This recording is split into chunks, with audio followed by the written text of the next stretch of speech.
Chapter 1: Perfectionism is a Trauma Response. Introduction: The Weight of Perfection. Imagine waking up every morning with an invisible weight pressing down on your chest. It's not physical, but it feels just as real. A relentless pressure to be flawless in everything you do. Whether it's excelling at work, maintaining perfect relationships, or achieving some unattainable standard of self-worth, this burden never lifts. For many people, this isn't just a fleeting feeling. It's a way of life rooted deeply in perfectionism. But where does this need for perfection come from?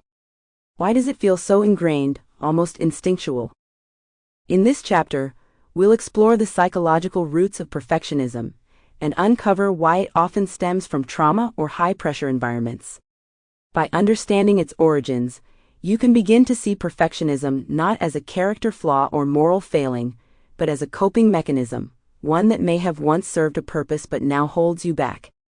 Recognizing perfectionism as a trauma response allows you to reframe your relationship with it, transforming it from an oppressive force into something you can understand, manage, and ultimately release.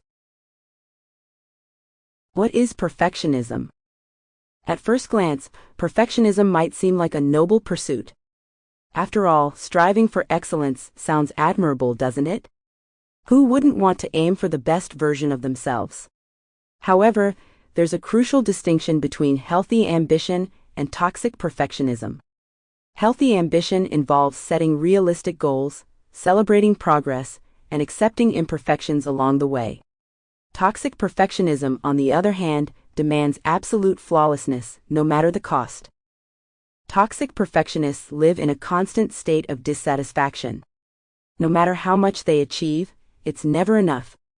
They set impossibly high standards for themselves and others, then berate themselves or those around them when these standards aren't met. This relentless drive creates anxiety, burnout, and even depression.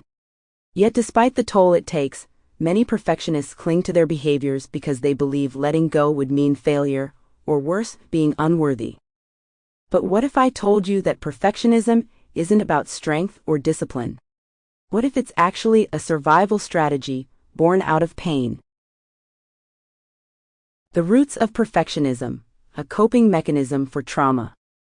To truly understand perfectionism, we must look beyond surface-level behaviors and delve into its psychological underpinnings. Research shows that perfectionism often develops as a response to trauma or chronic stress. These experiences leave deep emotional scars, shaping how individuals view themselves and the world around them. Sample complete. Ready to continue?